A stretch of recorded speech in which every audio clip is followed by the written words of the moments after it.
مقرر کو دعوت دینا چاہتا ہوں ان الفاظ کے ساتھ کہ عنوان ہے خلفائے راشدین کے تعمیراتی اور ترقیاتی کارنامے، تو انہیں کی مدح میں ایک شعر پیش کرتا ہوں۔ صحابہ کی در کی غلامی ملی ہے، صحابہ کے در کی غلامی ملی ہے، میں سمجھوں کہ دولت تمامی ملی ہے، نہیں شان میں کوئی صدیق جیسا، نہیں شان میں کوئی صدیق جیسا، جسے ذات حق سے سلامی ملی ہے۔ عمر کی جلالت سے اسلام پھیلا، عمر کی جلالت سے اسلام پھیلا، عمر سے تو دل کو جوانی ملی ہے۔ میں قربان ہو جاؤں عثمان، میں قربان ہو جاؤں عثمان، تیرے ہی صدقے مسلمان کو نعمت قرآنی ملی ہے۔ علی تھے بہادر،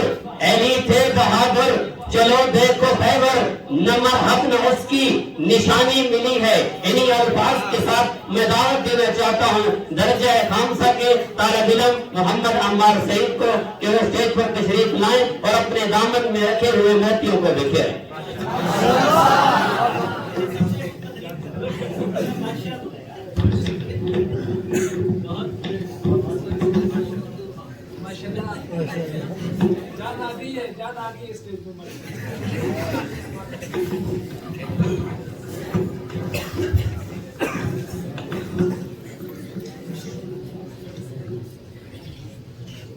نحمده ونصلي على رسوله الكريم اما بعد۔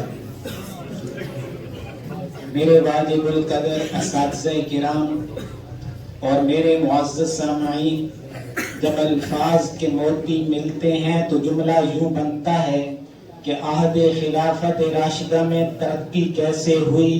یا ترقی کیسے ہو رہی ہے۔ اگر آپ توجہ رکھیں تو مختصر مگر پر اثر انداز میں اپنی بات کا آغاز یوں کرنا چاہتا ہوں کہ حضور علیہ السلام دنیا میں تشریف لائے، پیغمبر علیہ السلام نے ایک انقلاب عظیم برپا کیا، حضور علیہ السلام دنیا سے تشریف لے گئے۔ اب ضرورت یہ پیش آئی کہ اس انقلاب عظیم کو دنیا پر نافذ کیا جائے۔ تو میں دیکھتا ہوں کہ دنیا میں جتنی قوموں نے ترقی کی ہے ان میں 5 صفات لازمی طور پر پائی جاتی ہیں۔ ایک صداقت ہے، ایک عدالت ہے، ایک سخاوت ہے، ایک شجاعت ہے، ایک علم و حلم ہے۔ مجھے ان صفات کی مجسم شکل جس دور میں نظر آئی ہے اسے نظام خلافت راشدہ کہتے ہیں۔ میں نے تاریخ سے پوچھا، تاریخ مجھے بتا یہ دور کیسا دور ہے؟ تاریخ کہتی ہے کہ یہ دلیل کی بنیاد پر بننے والی حکومت کا پہلا دور ہے کہ خلیفہ رسول کھڑے ہو کر یہ دعویٰ کرتا ہے لوگوں اس قرآن کے مطابق فیصلہ کروں میری بات مانو، اس کے مخالف فیصلہ کروں میری بات نہ مانو۔ یہ دور ایسا دور ہے کہ ایک طرف فتنے کھڑے ہو رہے ہیں، یہ ارتداد کا فتنہ ہے، یہ مرتدین کا فتنہ ہے، یہ منکرین زکات کا فتنہ ہے، یہ مسلمہ کذاب کا فتنہ ہے۔ ان فتنوں کی سرکوبی کر کے دوسری طرف ملک کے نظم و نسق کو ایسے خوبصورت انداز میں سنبھالا ہے کہ سب سے پہلے مجلس شورا بنا کر وَأَمْرُهُمْ شُورَى بَيْنَهُمْ کا مصداق ٹھہرے ہیں، اور پھر مملکت کو خوبصورت بنایا ہے، صوبوں میں اس کو تقسیم کر دیا ہے، اضلاع میں تقسیم کر دیا ہے، اور مرکز خلافت مدینہ کو بنایا ہے۔ عدالتی نظام مقرر کر کے سب سے پہلے چیف جسٹس سیدنا عمر رضی اللہ تعالیٰ عنہ کو بنایا گیا ہے۔ میں دیکھتا ہوں کہ دارالافتاء کی بنیاد بھی اسی دور میں رکھی گئی ہے، اور فتویٰ دینے کی ذمہ داری سیدنا عبداللہ ابن مسعود کو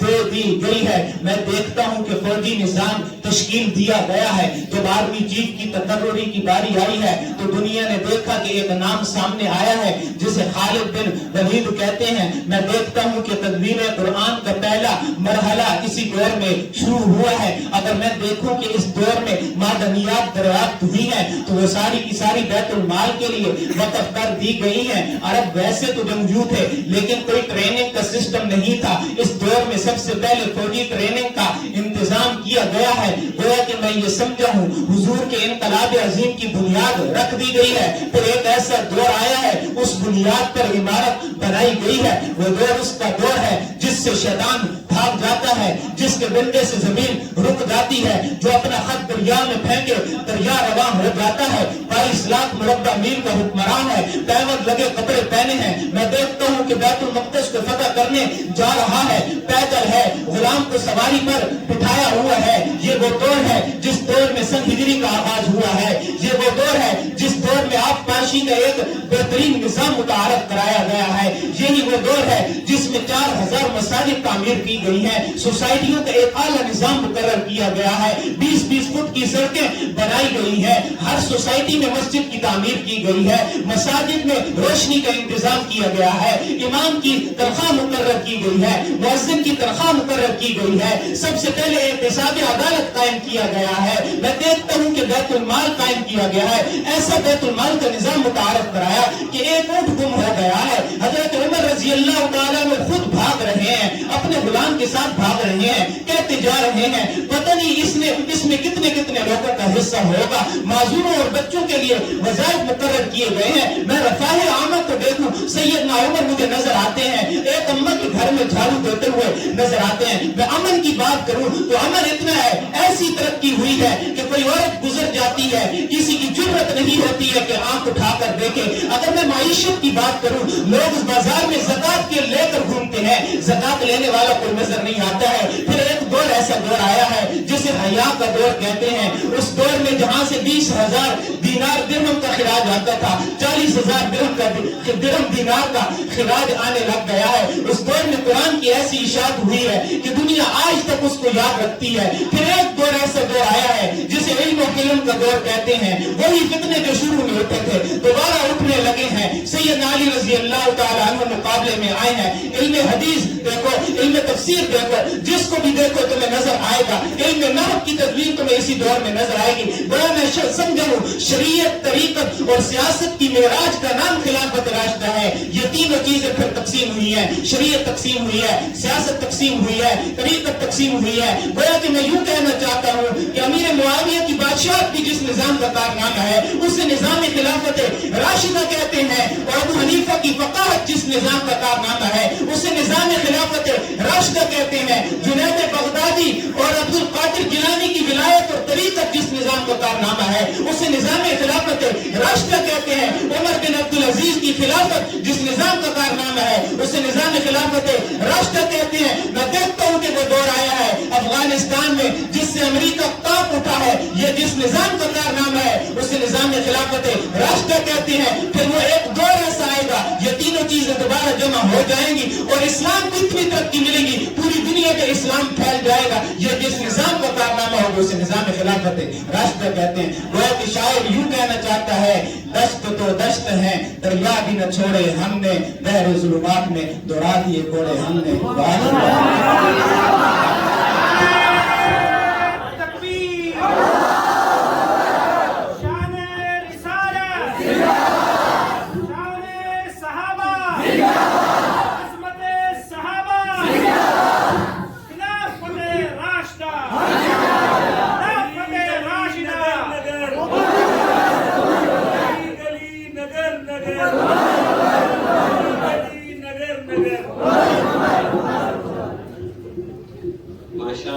بھائی ہمارے صحیح بیان فرما رہے تھے تو مجھے ان کے بیان سنتے ہی ایک شعر یاد آیا آپ کی خدمت میں، باطل سے دبنے والے باطل سے دبنے والے باطل سے دبنے والے اے آسمان نہیں ہیں ہم، باطل سے دبنے والے اے آسمان نہیں ہیں ہم، 100 بار لے چکا ہے تو امتحان ہمارا، 100 بار لے چکا ہے تو امتحان ہمارا، توحید کی شمع سینوں میں ہے ہمارے، آسان نہیں مٹانا نام و نشان ہمارا۔ آگے